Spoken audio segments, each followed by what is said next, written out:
రాష్ట్ర ముఖ్యమంత్రి వర్యులు జగన్మోహన్ రెడ్డి గారి ఆశీస్సులతో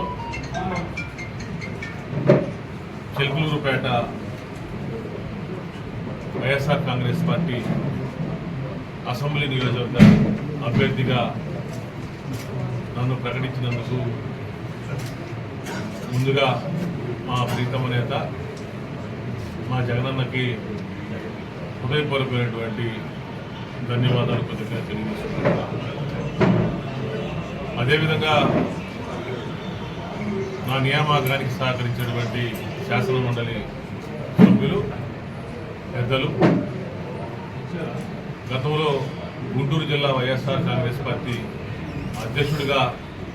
జిల్లాలో అత్యధిక స్థానాలు YSR Congress party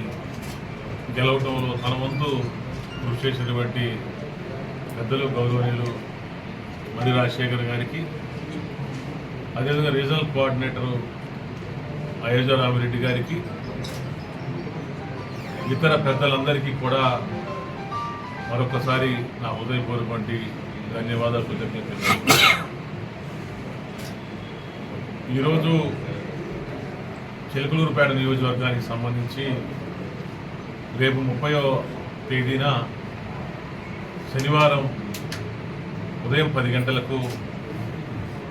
SMS function hall నందు నియోజకవర్గ విస్తృత స్థాయి సమావేశాన్ని నిర్వహించాలని చెప్పేసి కూడా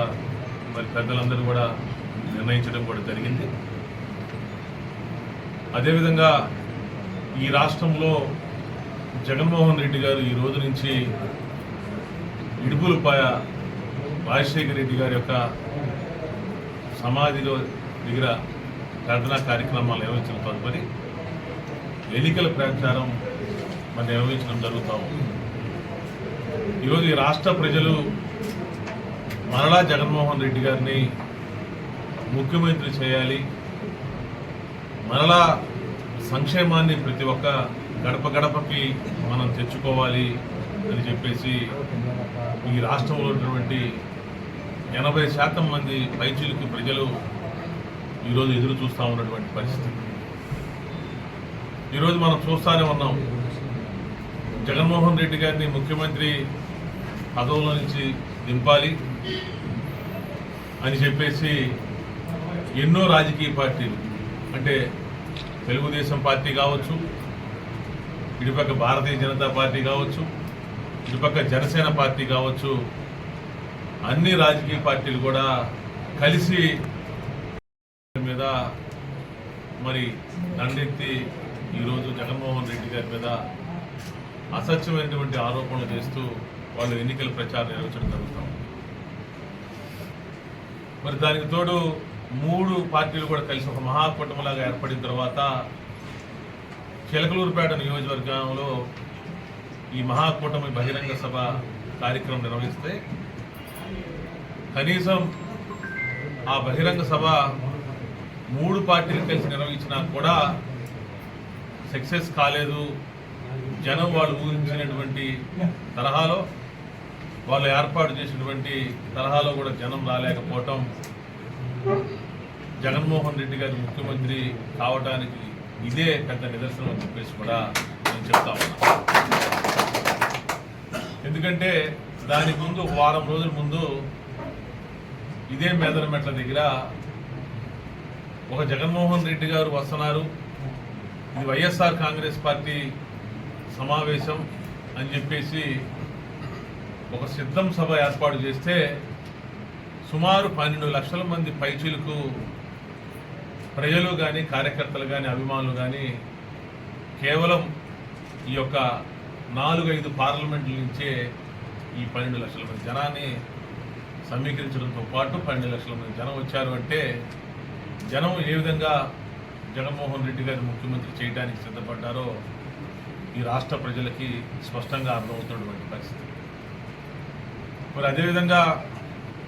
ఈరోజు మనం చూస్తూనే ఉన్నాం, ఈ 5 సంవత్సరాల కాలంలో కులం చూడకుండా,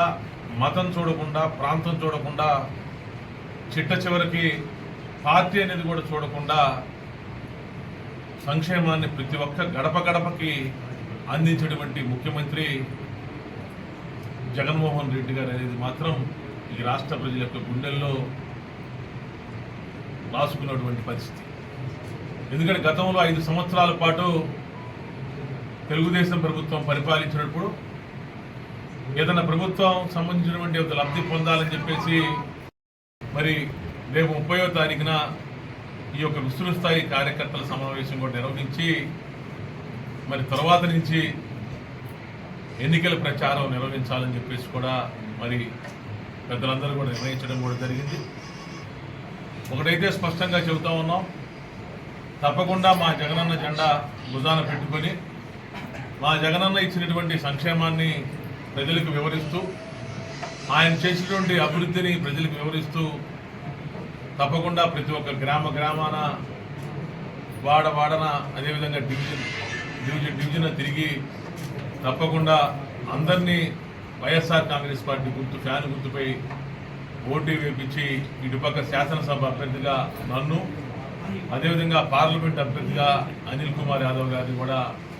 అఖండమైన మెజార్టీతో గెలిపించాలని చెప్పేసి కూడా మేము కోరుతాం. తప్పకుండా ప్రజలందరూ కూడా జగన్మోహన్ రెడ్డి గారితో చాలా విశ్వాసంతో చాలా నమ్మకంతో చెబితే చేస్తాడనేటువంటి ఒక ప్రగాఢమైనటువంటి నమ్మకంతో ప్రజలైతే జగన్మోహన్ రెడ్డి గారికి ఉన్నారు. ఎప్పుడు ఎన్నికలు వచ్చినా కూడా జగనన్నను ముఖ్యమంత్రి చేయాలి, మరలా మన ఇంటికి సంక్షేమాన్ని తెచ్చుకోవాలి, మన ప్రాంతంలో సచివాలయ వ్యవస్థను ఇదే విధంగా కొనసాగింపు చేసుకోవాలి, మన ప్రాంతంలో మన పిల్లల భవిష్యత్తు కోసం పాఠశాలలు ఏ విధంగా అభివృద్ధి చేశారో మన పిల్లల భవిష్యత్తును మార్చాలని చెప్పి జగన్మోహన్ రెడ్డి గారు చేసిన కృషిని ఇదే విధంగా కొనసాగింపు చేసుకోవాలని చెప్పేసి కూడా ప్రజలందరూ కూడా నిర్ణయం తీసుకొని ఉన్నారు. తప్పకుండా ఈ నియోజకవర్గంలో వైఎస్ఆర్ కాంగ్రెస్ పార్టీ అభ్యర్థిగా నేను మీ అందరి యొక్క సహాయ సహకారాలతో మరి జగనన్న ఆశీస్సులతో అదేవిధంగా మరి పెద్దలందరి యొక్క దీవెనలతో తప్పకుండా గెలుస్తామని చెప్పేసి కూడా మేము అనుకుంటా ఉన్నాం. ఈ రాష్ట్రానికి మరలా జగన్మోహన్ రెడ్డి గారు ముఖ్యమంత్రి అవడం అనేది ఇది వాస్తవం, ఇది అక్షర సత్యం అని చెప్పేసి కూడా చెప్తా ఉన్నాం.